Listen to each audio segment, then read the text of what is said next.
वो अर्थी रख दी और सब धन को इकट्ठा करने में लग गए। लक्ष्मी जी मुस्कुराते हुए बोले, प्रभु देख लिए अपने भक्त अपने चेले, ये तब तक ही नाम ले रहे थे जब तक हमारा जादू नहीं था, देखो सब झोली भर रहे हैं। तो भगवान नारायण बोले कि इस भीड़ में एक व्यक्ति है जो तुम्हारी तरफ मुड़ के भी नहीं देख रहा है। तो लक्ष्मी जी बोली, कौन? बोले, जो अर्थी से बंधा हुआ है, जो बंधा हुआ है वो तुम्हारी तरफ मुड़ के भी नहीं देख रहा है। कारण क्या है पता है? वो क्यों नहीं देख रहा है? वो इसलिए नहीं देख रहा है कि इसके अंदर से मैं निकल गया हूं, और ये जो तुम्हारे लिए लूटने में लगे हैं ना, तुम्हारे लिए उपासना में लगे हैं, इन सब के अंदर मैं बैठा हूं, इसलिए वो तुमको याद कर रहे हैं, और इसके अंदर से मैं निकल गया हूं, इसलिए ये तुम्हारी तरफ नहीं देख रहे हैं। तात्पर्य क्या है? नारायण और शक्ति दोनों एक दूसरे के पूरक हैं।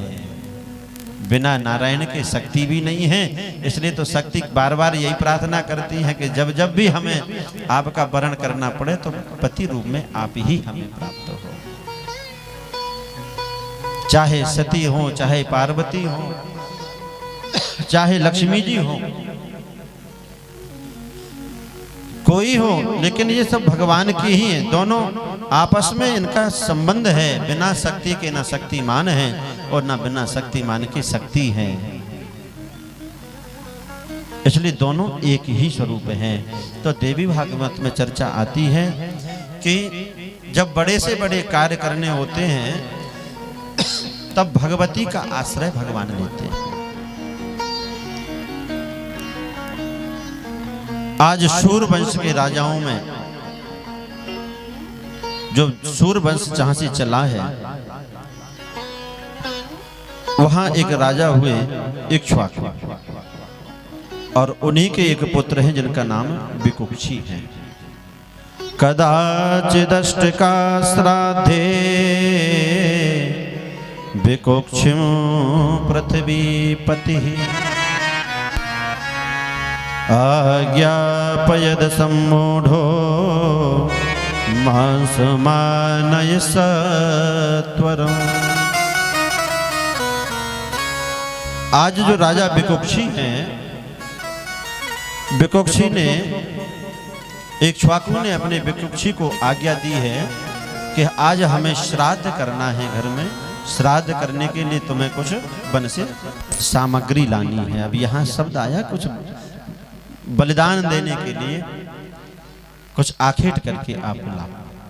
तो देखो पुराणों में जो बलि शब्द आया है, मृगचर्या करते हैं, मृग चर्म लेकर के आते हैं, लेकिन ऐसी भी चर्चा आती है कि इसका फिर विरोध किया, जो बलि की प्रथा चली। तो यहाँ खुद भगवती ने भी कहा कि जो लोग अपने स्वार्थ के लिए मेरे सामने बलि देते हैं ये निंदनीय है। अब एक काल समय एक होता है कि जिस काल में जब अन्न नहीं हो, कुछ और नहीं होता था, उसमें ये बलि के रूप में प्रयोग किया जाता था, हिरण इत्यादि। तो ऐसी भी चर्चा हमने सुनी है कि वहां पर चाहे ये अश्वमेध यज्ञ हो तो अश्व को मारा नहीं जाता था, उसका स्पर्श किया जाता था। ऐसे ये श्राद्ध आदि में जो लाया जाता था केवल स्पर्श मात्र किया जाता था उन पशुओं का। और अगर, क्योंकि वहां ऐसे भी शब्द आते हैं कि आलंबन करना मतलब स्पर्श करना है। जैसे कन्या और वर का जब विवाह होता है तो पंडित जी उस समय बोलते हैं कि वर जो है कन्या के हृदय का स्पर्श करें, आलंबन करें। तो आलंबन का अर्थ अगर मारना होता तो भैया वही विवाह पूरा हो जाता। एक शब्द के अनेक अर्थ होते हैं। जैसे सैंधव नाम नमक का भी है, और सैंधव घोड़े का भी नाम है। तो अब समय काल जैसा हो, जैसी स्थिति हो, उसके अनुसार जब हम बोलेंगे तो व्यक्ति को वैसा ही समझना पड़ेगा। भोजन करने के लिए हम बैठे हैं और उस समय अगर कोई कहे कि सैंधव आनय, तो उस समय अगर हम घोड़ा लेकर के पहुंच जाएंगे तो ये ठीक नहीं है ना, क्योंकि भोजन कर रहे हैं। भोजन करते समय क्या मांगा जाएगा? रामरस, नमक। अच्छा, और कहीं यात्रा के लिए जा रहे हैं, तैयार खड़े हैं, घर में घुड़सवारी है, और वो अगर अपने पुत्र से कहें कि भैया सैंधव आने, तो उस समय वो नमक की थैली लेकर के नहीं आएगा। उस समय तो वो घोड़ा ही समझेगा ना। तो एक शब्द के अनेक अर्थ होते हैं, लेकिन देश काल परिस्थिति को समझ करके ही उस क्रिया को किया जाता है। आज विकुक्षी को जिन्होंने वन में भेज दिया, तो भुक्त से समतुना श्राद्धे प्रोक्षणीय मिते स्थिति रागे निवेदयामासा वसिष्ठः पाकदूषणम्। बड़ी सुंदर चर्चा आती है। ये गए तो इन्हें कुछ मिला नहीं श्राद्ध के लिए, और भूख प्यास से पीड़ित हो गए। विकुक्षी भूख प्यास से पीड़ित थे, थोड़ा जो कुछ भी मिला तो उसे पहले स्वयं खा लिया। श्राद्ध जिस घर में होता है जिस दिन, उस घर के सदस्य पहले भोजन नहीं करते, पहले पितरों को श्राद्ध करते हैं। अब ये परंपराएं तो हम श्राद्ध करना ही भूल गए, इसलिए जब ज्योतिषियों के पास जाते हैं, जब वो बताते हैं कि भैया तुम्हारे घर में पितृदोष है, तब थोड़ा सा समझ में आता है, तब परेशान होते हैं। लेकिन जो हमारे घरों में नियम है कि श्राद्ध पक्ष में पितरों का श्राद्ध करने का जो विधान है, अगर समय से वो कर लेंगे तो हमारे घर में कभी परेशानियां नहीं आएंगी। जब घर में बालकों का जन्म हो, संतान वृद्धि हो, तो उस समय हमें पितरों का पूजन करना चाहिए। खुद बाबा नंद ने किया। जब भगवान श्री कृष्ण का अवतरण हुआ, जन्म हुआ, तो भागवत में ऐसी चर्चा आती है, नंदस्त्वात्मज उत्पन्ने जातः लादो महामना आहूय विप्रान वेद ज्ञान स्नातः शुचिरलंकृतः।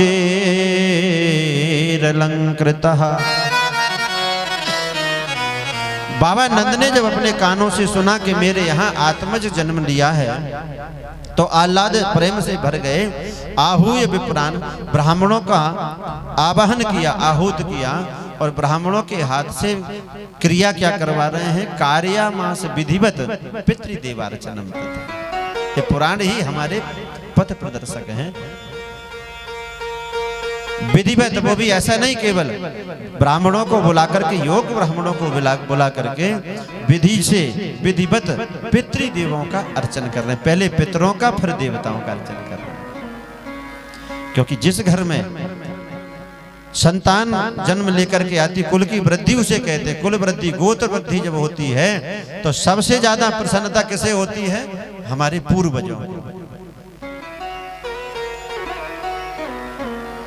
जब हमारे यहाँ कुल वृद्धि होती तो हमारे पूर्वज बड़े प्रसन्न होते हैं। महात्मा जी, हाँ बैठ जाए, बैठ जाए, बैठ जाओ, यहाँ दुकानदारी नहीं चलेगी, बैठ जाओ, उधर से ले आओ बाहर से किसी से। बोल भक्त वत्सल भगवान की, हो रघुनंदन राघव रघुनंदन। तो विधिवत पितरों का अर्चन करना चाहिए, वो भी कार्यामास विधिवत। अच्छा, हम ये देखते हैं जब पूजन की बारी आती है ना, तो उस समय हम विधि विधान पर ज्यादा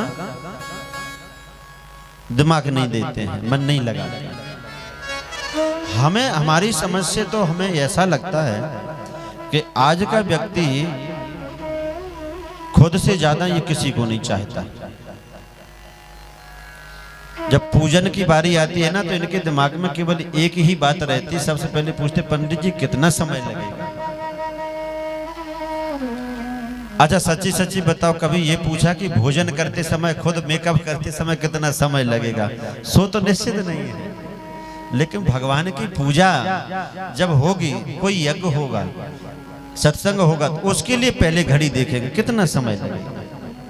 तात्पर्य क्या है, क्योंकि वहां जहां प्रेम नहीं होता है ना तो नेम में बंधने में दिक्कत होती है। नियम तो जबरदस्ती थोपे जाते हैं और प्रेम स्वभाव में होता है। स्कूल में नियम मनवाए जाते हैं, वहां विद्यार्थी मानने के लिए तैयार नहीं है। राजा कड़े से कड़े कानून बना करके प्रजा के लिए उन नियमों में बांधता है, वहां फोर्स है, जबरदस्ती है, लेकिन प्रेम में बल नहीं है। तो जहां प्रेम होगा वहां कोई भी क्रिया होगी तो उस क्रिया में हमें आनंद आएगा।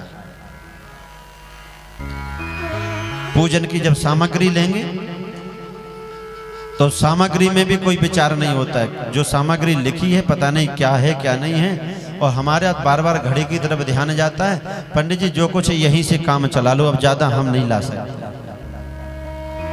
इसीलिए हमें अपनी पूजन का पूर्ण फल नहीं मिलता है। जिस घर में, ध्यान रखना, आज नोट कर लेना इस बात को, जिस घर में पितरों का तर्पण होता हो,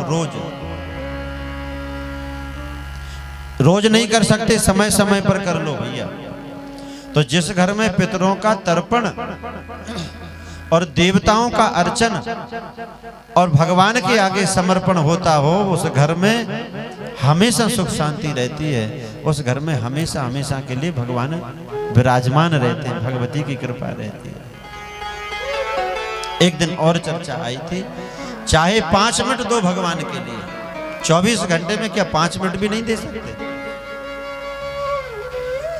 घर में बैठे हुए गोविंद अपने गोपाल या अपनी भगवती हैं, उनके सामने आप जब घर का सुबह का श्री गणेश करो, अपनी यात्रा प्रारंभ करो, तो कम से कम उनसे तो मिल लो ना 5 मिनट के लिए कि गोविंद बस आपकी कृपा से हम दुनियादारी में लग रहे हैं, तो आपकी कृपा जब तक रहेगी जब तक ही हम करते रहें।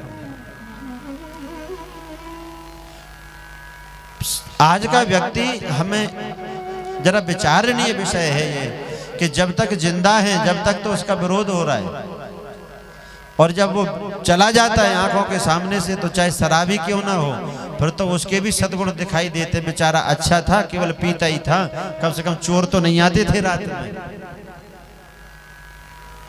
तो जब तक हम जिंदा हैं जब तक तो हम विरोध कर रहे हैं। माता पिता घर में बड़े बूढ़े हैं, अगर वो बोल रहे हैं, कुछ मांग रहे हैं, उनकी इच्छाएं हैं, तो वो हमें बुरे लग रहे हैं। गौर से सुनना। और जब वो चले जाते हैं ना तो बड़ी सी फोटो बनवा करके और बैठक में ही लगाते हैं, लोग आए देखें बड़े माता भक्त, बड़े पिता भक्त रहे। तो ऐसा लगता है कि हम मूर्ति पूजक हैं। एक व्यक्ति गया,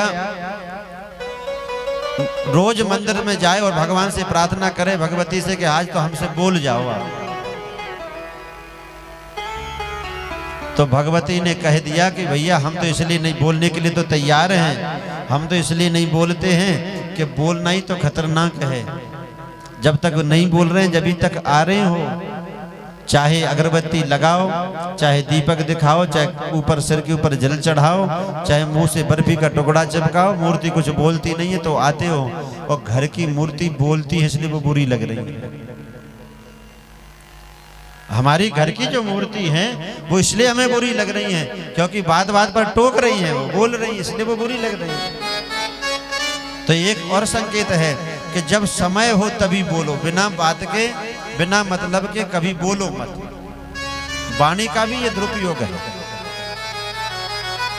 जब कोई प्रश्न करे, कोई जिज्ञासा करे, केवल तब बोलो। और आज का व्यक्ति अगर एक बार थोड़ा सा बोल जाए तो फिर बोलते ही रहता है। अगर उसकी बात सिद्ध नहीं होगी तो उसको अपनी झूठी बात को भी सिद्ध करने के लिए पूरी 1.5 घंटे मेहनत करेगा। मौन रहने के फायदे बताने वाले लोग खुद बोलने के लिए 4-4 घंटे बोलते रहते हैं। कारण यही है कि हमारा बोलना अगर सही हो गया तो हमारा चलना ठीक हो जाएगा, और अगर हमारा चलना ठीक हो गया, सद्मार्ग पर चलेंगे तो ध्यान रखना फिर हमारा दर्शन भी ठीक हो जाएगा। लोग हमसे मिलेंगे तो ये नहीं सोचेंगे कि आज सवेरे सवेरे किसका मुंह देख लिया पूरा दिन बेकार जाएगा। एक तो कहते हो तो घर में श्राद्ध जरूर करें, लेकिन जिस दिन श्राद्ध हो उस दिन जब तक श्राद्ध नहीं हो जाए, जब तक आचार्यगण हमारे घर में विधिवत श्राद्ध नहीं करा दे, वशिष्ठ जी ने इंतजार किया है ककुस्थ का आने का। आज लेकिन जब वह विकुक्षी लौट करके नहीं आए और उन्होंने पहले ही प्रसाद पा लिया, पहले ही भोजन पा लिया, और कुछ लेकर के जब बाद में आए, वशिष्ठ जी सब समझ गए। पुत्र से कर्म तज ज्ञात्वा भूपतिर गुरुणोदितं चुकोप विधि लोपातं देश न सारयत्ततः। अब लौट करके जब आए तो वशिष्ठ जी भी समझ गए और इक्ष्वाकु ये भी समझ गए, और इन्होंने कहा पुत्र के लिए घर से बाहर ही निकाल दिया इस अपराध के कारण। इसलिए जब ये बाहर रहने लगे जंगल में, भगवती की आराधना करने लगे कि भगवती ही कृपा करे। देखो जीवन में जब गलती हो जाती है ना तो फिर केवल एक ही रास्ता पड़ता बचता है, वो है भगवान का, भगवती का। फिर बाद में इन्हीं का नाम जो है विकुक्षी का शशाद नाम पड़ गया, क्योंकि इन्होंने एक बार इंद्र का साथ दिया। देवासुर संग्राम में एक बार जब देवता हारने लगे, पराजित होने लगे, भगवान नारायण के पास में गए कि हम इनका युद्ध होता ही रहता है देवताओं और दानवों का। भगवान नारायण ने कहा कि तुम शशाद के पास जाओ। शशाद नाम इनका इसलिए पड़ा कि तुम विकुक्षी के पास जाओ, वही तुम्हारी सहायता करेंगे। इनके पास ये आए तो विकुक्षी ने क्या किया, बोले इंद्र अगर मेरा वाहन बन जाएंगे तब मैं युद्ध करूंगा तो अपनी विजय होगी। तब इन्होंने युद्ध किया, तब चल करके इनकी विजय प्राप्त हुई, इसलिए इनका नाम शशाद पड़ गया। और इनके पुत्र हुए बाद में अनेना नाम के, इनके पुत्र अनेना के पुत्र हुए पृथु, और पृथु के हुए विश्वरंध्री। आगे चल करके इन्हीं के फिर चंद्र हुए। ये शूर वंश की बड़ी दिव्य वंशावली है। और चंद्र के युवनाश हुए, युवनाश के सावंत हुए, सावंत के बृहदस्व हुए, बृहदस्व के कुबलयाश हुए। ये उन्हीं राजाओं के नाम हैं जिन्होंने जीवन में अच्छा शासन किया है, जिनके प्रेम और व्यवहार से पूरी प्रजा प्रसन्न रही है। क्योंकि जिस राजा के राज्य में प्रजा अगर सुखी रहती है उसी की कीर्ति होती है। भाई होते तो करोड़ों की संख्या में है, अगर ऐसे वंशावली लिखने के लिए लग जाएंगे तो बड़े से बड़े ग्रंथ भी छोटे पड़ जाएंगे। संतानें भी होती थी, किसी की 150 पुत्र हैं, किसी के 100 पुत्र हैं। पत्नियां भी उस समय होती थी, कहीं 100 पत्नियां हैं, कहीं 60,000 हैं। तो ये उन्हीं का नाम होता है समाज में जिनके काम अच्छे होते हैं।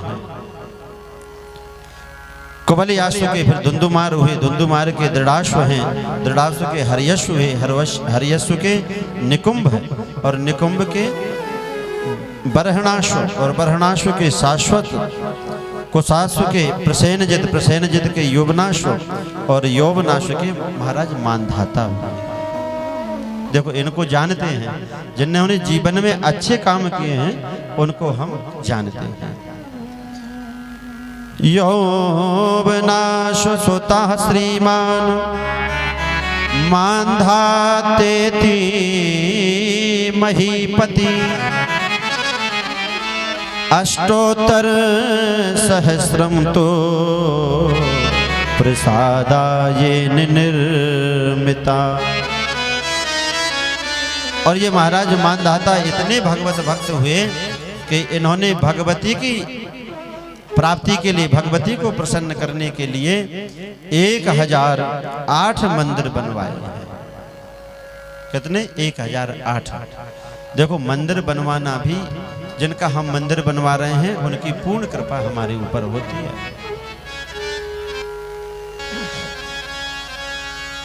क्योंकि जिस मंदिर में हम जाएंगे, अब सबसे ज्यादा समस्या ये हो गई है कि जो पुराने मंदिर हैं, नए मंदिर तो बहुत बड़े बड़े बन रहे हैं, लेकिन गांव नगरों में जो पुराने मंदिर बने हुए हैं, उन पुराने मंदिरों में कोई दीपक जलाने वाला भी नहीं है। ये थोड़ी समस्या है, क्योंकि हम जो है प्रचार के आदी हो गए। जहां ज्यादा प्रचार है वहां इतनी भीड़ लगा लेते कि वहां भगदड़ से कई लोग मर जाते हैं। और वास्तविकता ये है कि जो मंदिर हमारे पूर्वजों ने बना दिए थे, उन मंदिरों में जब पुजारी जी पूजा करते हैं तो घंटी बजाने वाला भी कोई वहां उपस्थित नहीं होता है। अब बेचारे अकेले पुजारी जी पहले प्रसाद लगाएं, सेवा करें, जब आरती की बारी आती है तो पहले आरती दिखाते हैं, फिर घंटी बजाएंगे, फिर घड़ियाल बजाएंगे, फिर शंख झालर बजाएंगे, फिर शंख बजाएंगे। अलग अलग से एक को ही करना है, लेकिन नियम क्या है, आरती के समय में तो कम से कम उपस्थित होना चाहिए। देखो अन्य धर्म के जो लोग हैं उनका कोई एक बार निश्चित है, उस बार को चाहे बच्चा हो चाहे बूढ़ा हो, वो सब काम छोड़ करके वहां जरूर इकट्ठे होते कि नहीं बताओ। तो हम सनातन धर्मियों के लिए ये नियम बिल्कुल बनाना चाहिए। इस नियम का हमें पालन करना चाहिए कि चाहे रोज संध्या सवेरे कहीं भी आसपास कोई मंदिर है तो उस मंदिर में संध्या कालीन या प्रातःकालीन बेला में उपस्थित होना चाहिए। अब बड़े बूढ़े तो बड़े नियम बना गए थे कि जमीनें भी लगा गए मंदिर की सेवा होती रहे, बड़े अच्छे मंदिर बने हैं। लेकिन हमारे पास इतना समय नहीं है कि हम मंदिर में जाकर के थोड़ी बहुत भी अपनी हाजिरी लगा सकें। इसलिए हमने कैसा कर लिया, बोले मंदिर जाने का समय नहीं होता तो घर में ही हमने रख लिए ठाकुर जी, हमारे तो घर में ही मंदिर है, यही पूजा करें। अरे घर में तो रखो, लेकिन जो विधिवत पूजा जो गर्भगृह में ठाकुर जी बैठे हैं देवालय में, वहां अगर आप जाओगे तो वहां का एक अलग आनंद है, वहां की एक अलग अनुभूति है। अगर हम वहां नहीं जाएंगे तो हम कैसे भगवान के भक्त हैं। केवल तीज त्योहार पर जरूर भीड़ लग जाती है, जब नवरात्रि आएंगी या जन्माष्टमी आएगी उस समय ही केवल भीड़ लगाते हैं। हम देखते हैं अब खैरापति जाते हैं वहां दर्शन करने के, तो महात्मा जी अकेले ही बेचारे घंटी बजाते हैं और वही अपनी आरती उतार रहे हैं, वही प्रसाद लगा रहे हैं। पर ये सत आज दाऊ साहब भी गए थे झंडा वाले, हमने खुद देखा ये चमत्कार। 2 दिन से हम देख रहे थे, हमको लगा शायद आज ही ऐसा हो रहा होगा। महात्मा जी अकेले रहते हैं और वहां पे 2-3 कुत्ते हैं, है ना।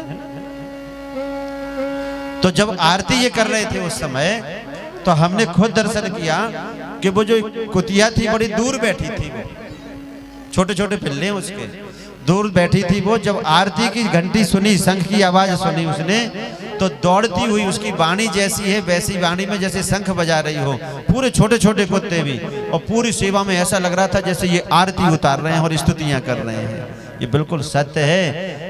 पूर्व जन्म के कर्म बिगड़ गए थे, इसलिए वो उनको कुत्ते की योनि मिल गई है, लेकिन उन्हें याद है कि हमारा उद्धार कैसे होना है। इसलिए जब आरती का समय होता है तो वो निकृष्ट पशु होकर के भी वो जानता है कि आरती की क्या महिमा है। और हमको देखो, इतना अच्छा शरीर दिया भगवान ने, नेत्र दिए, कान दिए, भोजन व्यवस्था दी, सब कुछ दिया। मंदिर में घंटी बजती रहती और हम बढ़िया खर्राटे मार के सोते रहते हैं, पता ही नहीं।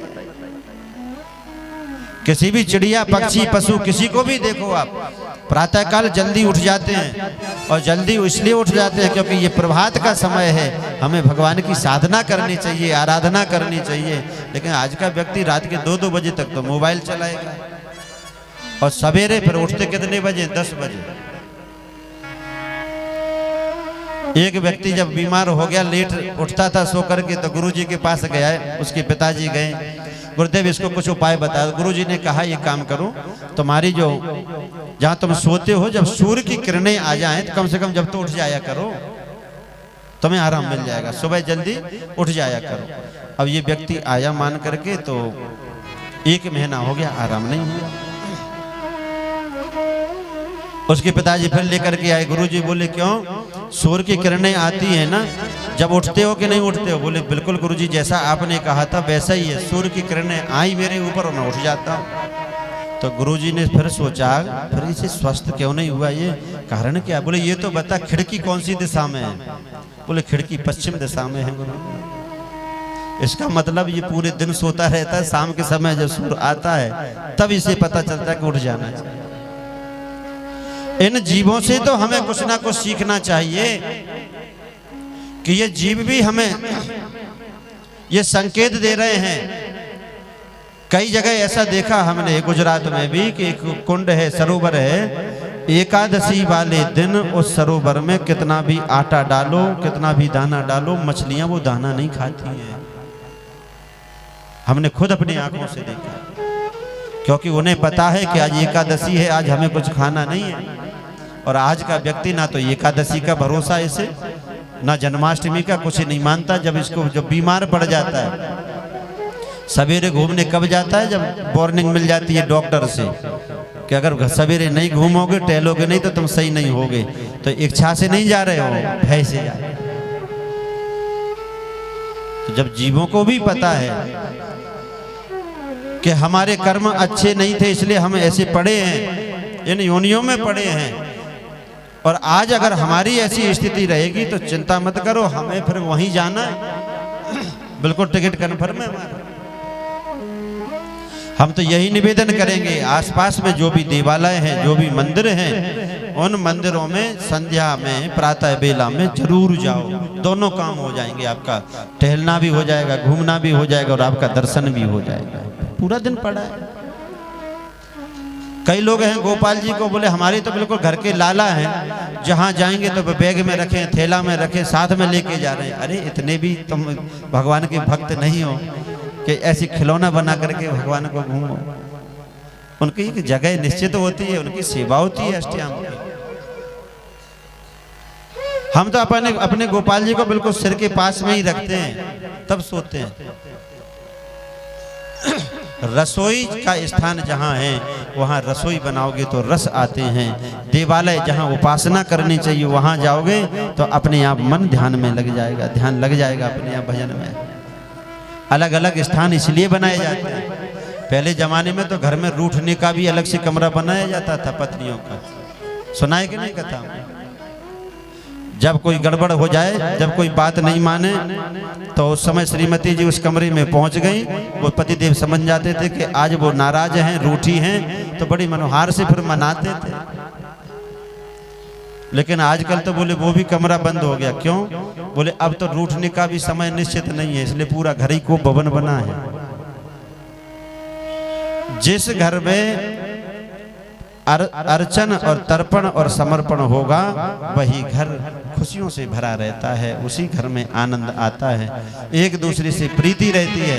तो ये हमें सत्संग प्रेम करना सिखा रहे हैं, मधुर व्यवहार सिखा रहे हैं, मधुर वाणी सिखा रहे हैं। लेकिन सत्संग में आना कौन चाहता है? सत्संग में तो उतने ही लोग हैं। और वो सीरियल है ना जो टीवी पर चल रहे हैं तरह तरह के हैं, एकता कपूर ने तो कई घर बर्बाद कर दिए, हम लिख के दे देंगे। हमने खुद देखा ऐसे ऐसे कि एक पत्नी जो उस समय सीरियल देख रही थी, उसको ड्यूटी पे जाना था, इंदौर की बात है, तो उसे जाना था ड्यूटी पे, उसी समय वो सीरियल का था उसका। उसने कहा भाई मेरा टिफिन लगा दो कुछ, तो बोले अभी मेरा सीरियल आ रहा है, अभी कुछ नहीं मिलेगा। तो उसने तो दूसरी बार बोली ना, तो बोले हाँ बन जाएगा। तो कुकर रखा था ना जो गैस पे, तीसरी बार बोला कि ये बना दो, मेरा टिफिन लगा दो। उसने कुकर उठाया, वही पति के ऊपर मार दिया खोपड़ी। कैसे छल करना है सास बहू में, देवरानी जेठानी में, कैसी बाणी बोलनी है छल पूर्वक, ये सब सीरियल दिखा रहे हैं, हमें सिखा रहे हैं। और कैसे भावों का दर्शन करना है, क्या भाव होता है भाभी का, देवर का, क्या माता का, क्या पिता का, क्या सुंदर संस्कार होते हैं, वो हमारे लिए ये शास्त्र सिखा रहे हैं। उनको हम सीखने के लिए तैयार हैं। और वो हमारे लिए पहले जहां लिख दिया जाता है, यह धारावाहिक किसी भी व्यक्ति वस्तु स्थान से इसका कोई लेना देना नहीं है, ये पूर्णतः काल्पनिक है। बताओ महात्मा जी, जहां लिखा कि ये पूर्णतः काल्पनिक है वो हमें अच्छा लग रहा है, और जहां लिखा कि ये बिल्कुल सत्य है, आज देख लो चाहे 1000 लाख वर्ष बाद देख लेना, जो शाश्वत है उसको हम अपना नहीं मान रहे हैं। क्योंकि हम जो है सपने पर ज्यादा भरोसा करने लग गए हैं, हम कर्म नहीं कर रहे हैं। जो मनगढ़ंत कहानियों से पिक्चरों से बना दे और वही हमारे आदर्श बन गए। और हीरो ने जैसी कटिंग करवा ली तो वैसे खजूर जैसी कटिंग करा के घूमेंगे। अब उनको ये पूछो कि भाई ये कितनी भद्दी लग रही है, ऐसा लगता है कि जैसे सुरसा के ऊपर बेड़ी बंधी हुई हो। जैसे कपड़े पहन लिए उन्होंने। अब बेचारा ये करना चाहिए थोड़ा हमें सावधानी, ये तो विवेक रखो कि वो तो इंटरनेशनल, उनको तो कोई उनकी लज्जा शर्म है ही नहीं, उन्हें तो केवल धन कमाना है, उन्हें तो अंग प्रदर्शन करना ही है। लेकिन अगर हम उनको अपना आदर्श बनाएंगे तो हमारा तो जीवन ही बर्बाद हो जाएगा। इस पे विचार नहीं करेंगे। जैसे उन्होंने कपड़े पहन लिए हैं उसी का हमें अनुसरण करना है भैया। उन्हीं की फोटो घर में रख रहे हैं। अब ये बताओ फोटो उनकी घर में क्यों रखते? क्या तुम्हारी इच्छा है कि तुम्हारी बेटी ऐसी बने? सच्ची सच्ची बताना। नंबर 1 के नशा करने वाले, जिनका ना तो कोई नियम है ना कोई इनका धर्म है, और उनको हम आदर्श बनाएंगे। आदर्श हमारे राम है, आदर्श हमारे श्री कृष्ण है, आदर्श हमारी राधा रानी है, जगत जननी जानकी है हमारी। घर में अगर जानकी जी का फोटो होगा तो बेटी का चरित्र जो है जानकी की तरह बनेगा। और ये नाचने गाने वालों के घर में फोटो रखोगे तो हमें पता नहीं कि आप कौन सी आशा रख रहे हो अपनी बेटी से।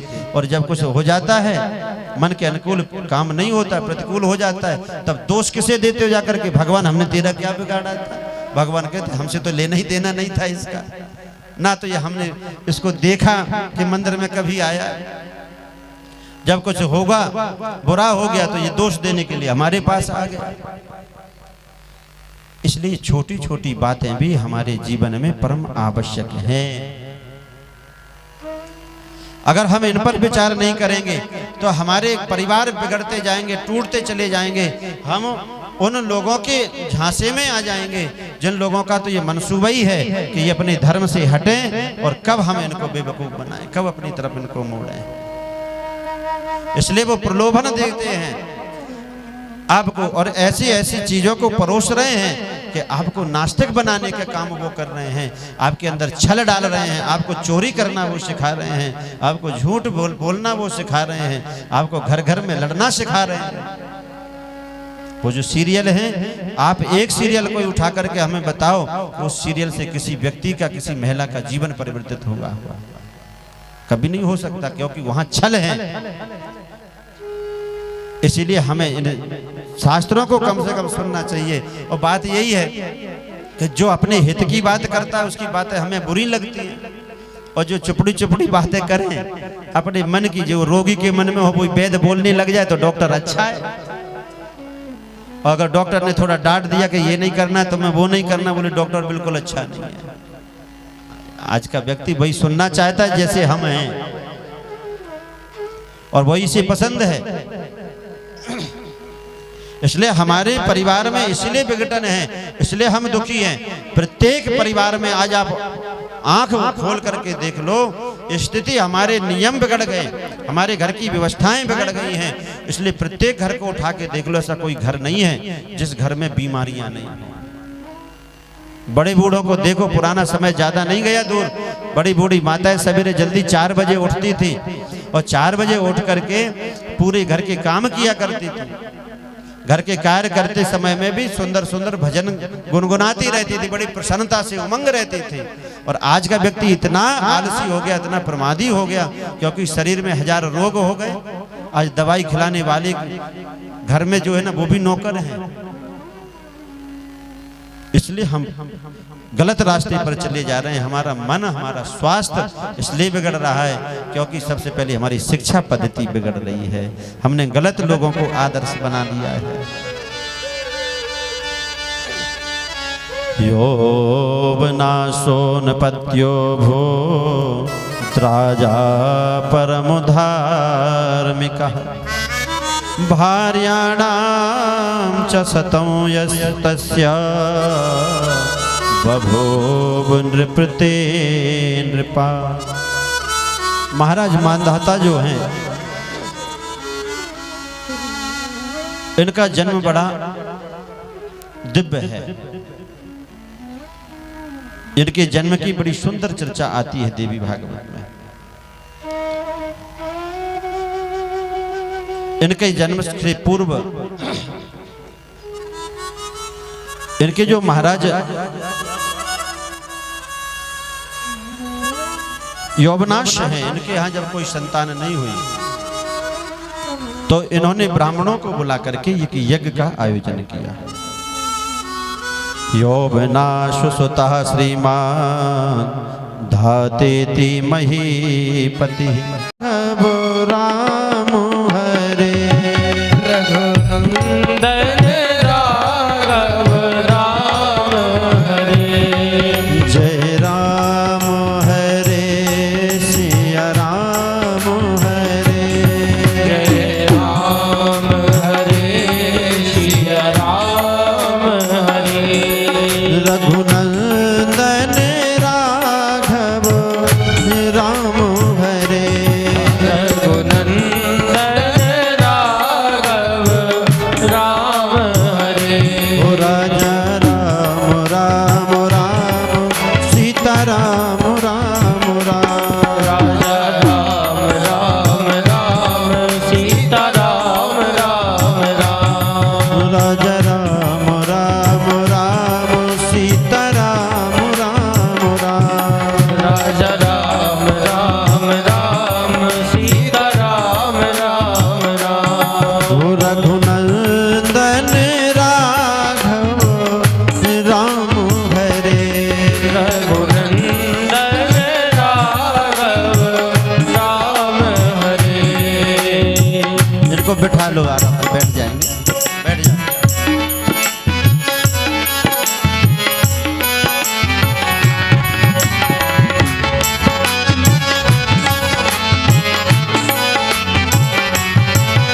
जय राम हरे राजा राम हरे जय राम हरे राजा राम हरे जय राम हरे राजा राम हरे जय राम हरे राजा राम हरे ओ रघुनंदन राघव राम हरे रघुनंदन राघव राम हरे जय राम हरे जय राम हरे जय राम हरे जय राम हरे राधे श्याम हरे सीताराम हरे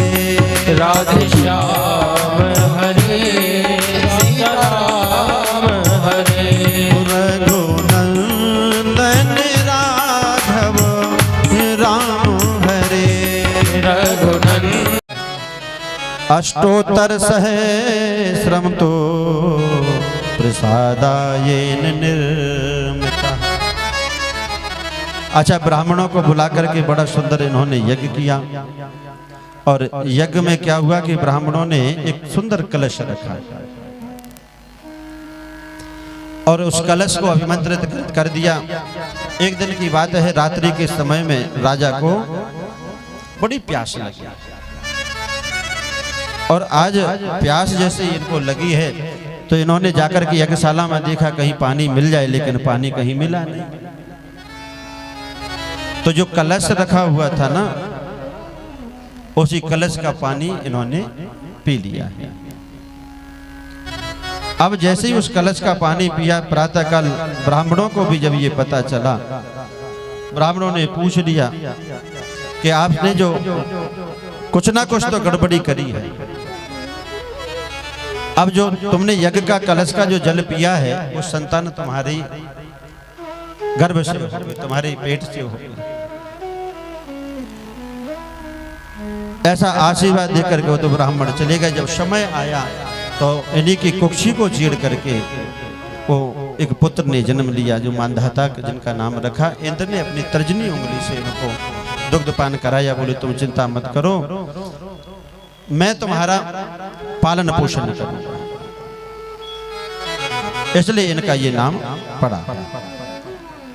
और आज भगवती की ऐसी दिव्य कृपा इनके ऊपर हुई कि आगे चल करके इनका पूरे समाज में इनका बड़ा दिव्य नाम हुआ। बोल भक्त वत्सल भगवान की जय सिया राम, जय जय सिया राम, जय सिया राम, जय सिया राम, ओ जय सिया राम,